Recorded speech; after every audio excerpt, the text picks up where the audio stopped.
Redliners, welcome back to another video. Today we got a more somber video that I'm making, and well, if you guys have noticed, the Genesis Coupe has been a little absent from the channel, and there's a little bit of a reason for that. I've been, well, not trying to hide something, I've just been kind of disappointed with something that's happened to it. Well, you can probably already know by the title of this video, something's happened to it, and well, I've been kind of putting it off to repair it. I've purchased the part to repair it.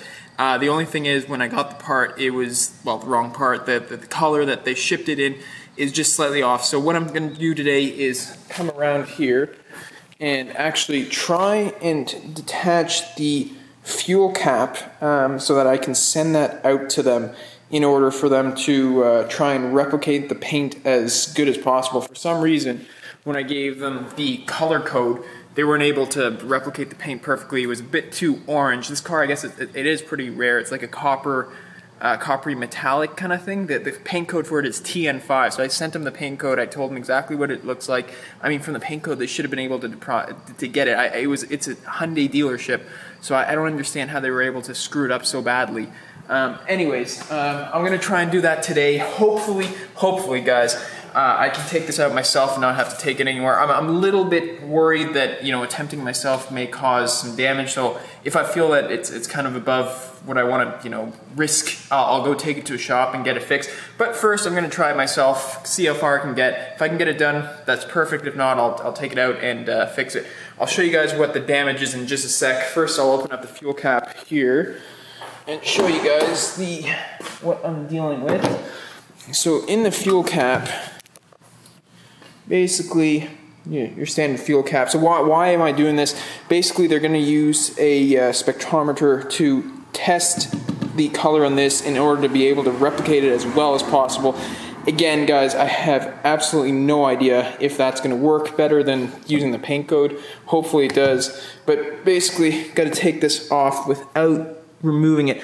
There seems to be, let me see if I can zoom in a little bit, seems to be a little bit of a gap there, and see, I'm going to attempt to take that off, although I've been reading on the forums and they're saying that you actually got to take out everything. So basically what I'm talking about is you got to take this part out here, you got to take all this out in order just to be able to remove this. So let's attempt it now, see how it goes. So guys, the first part of this is removing these 10mm sockets right there. So obviously I got a 10mm socket wrench. Basically you just put it over, hopefully it's the right side, yeah. So it's 10mm, loosen that up and remove that. So I'm gonna do that now and I'll come back in just a sec.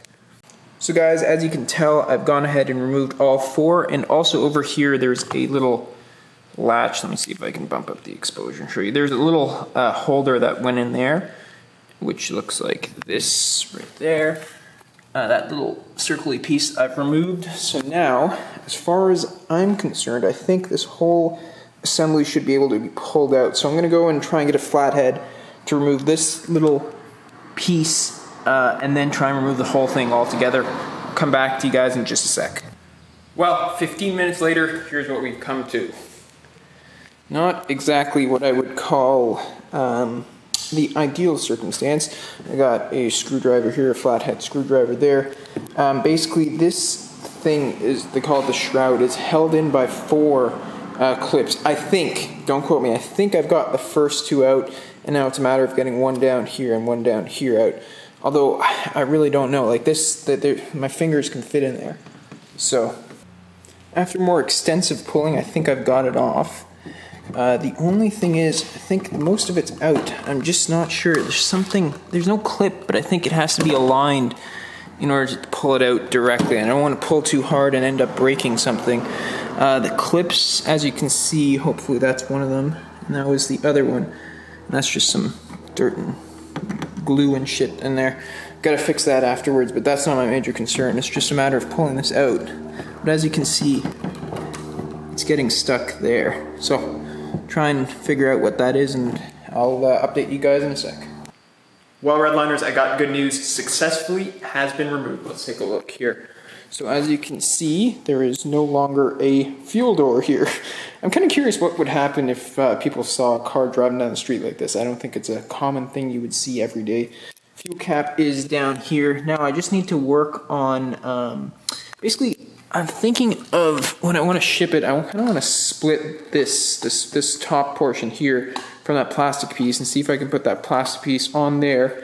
So that, first of all, it's not too bulky, and second of all, if something gets lost, it kind of minimizes my loss, and it just kind of protects that from getting water and stuff in there. I don't think I'm going to drive the car in the week, 2 weeks that it's gone, but anyways, I'll decide and I'll let you guys know. So as I mentioned in the previous clip, I'm going to see if I can remove this from that, and what I'm thinking, let me see if I can just put it in here, increase the thing there. I'm thinking that all I have to do is remove that little piece, because if you look from the back, there's nothing holding in. So I'm just going to see if I can get a flathead screwdriver under there, see if I can remove it. If that's the case, super easy. If not, I think I'll just ship it like this. So we'll give it a go, and I'll let you guys know.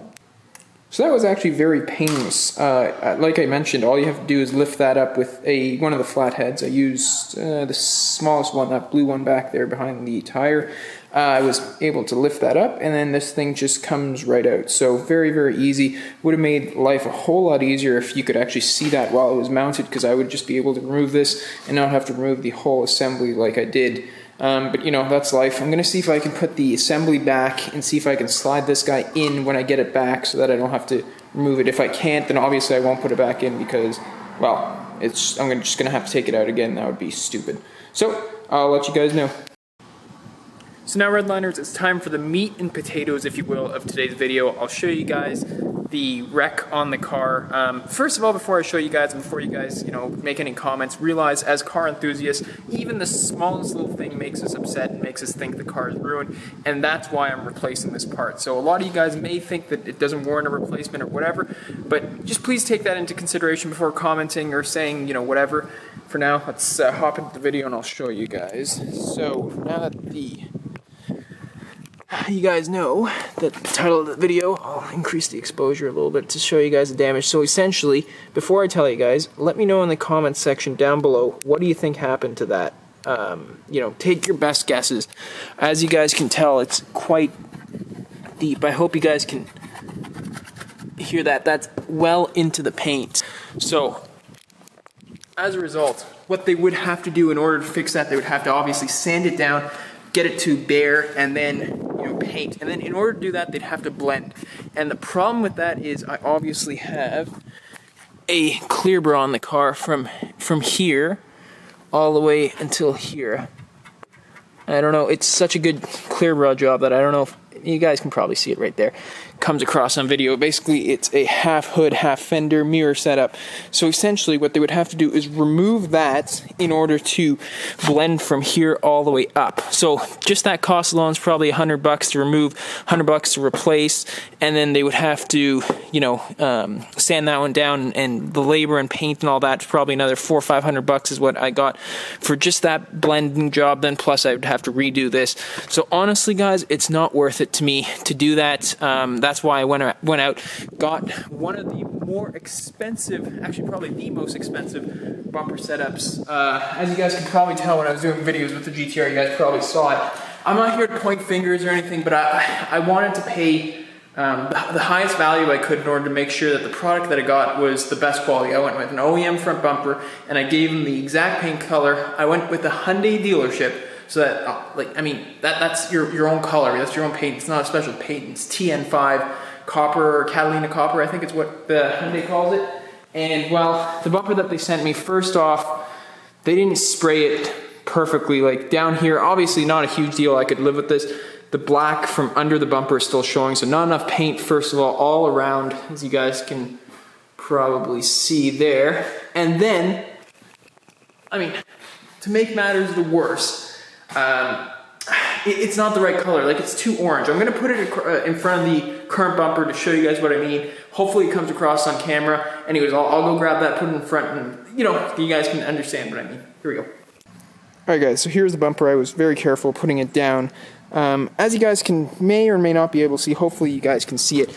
The bumper that I purchased is a little bit too orange. Like the color on it is obviously, it's too orange compared to the copper. You guys can probably see that right now. You see how orange this is compared to how much more of a copper paint color that the original bumper is. Obviously not washed or anything, but you guys can still get an understanding and idea. So I'm not quite sure how they were able to make something like that.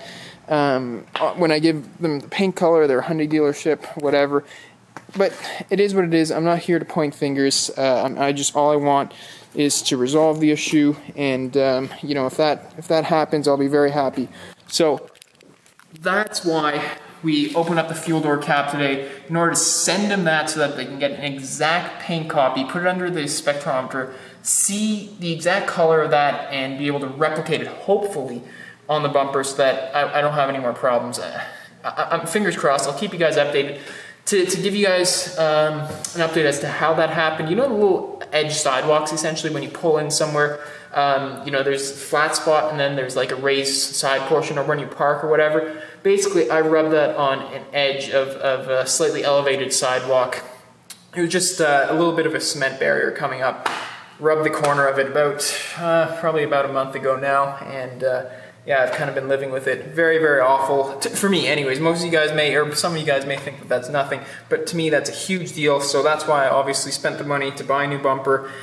With that being said, though, as you guys can see here, the bumper, and even the new one, won't have a front grille. But I can transplant my OEM one, because there's obviously nothing wrong with there. The damage was just slightly in the corner there. So I can just transplant that to that.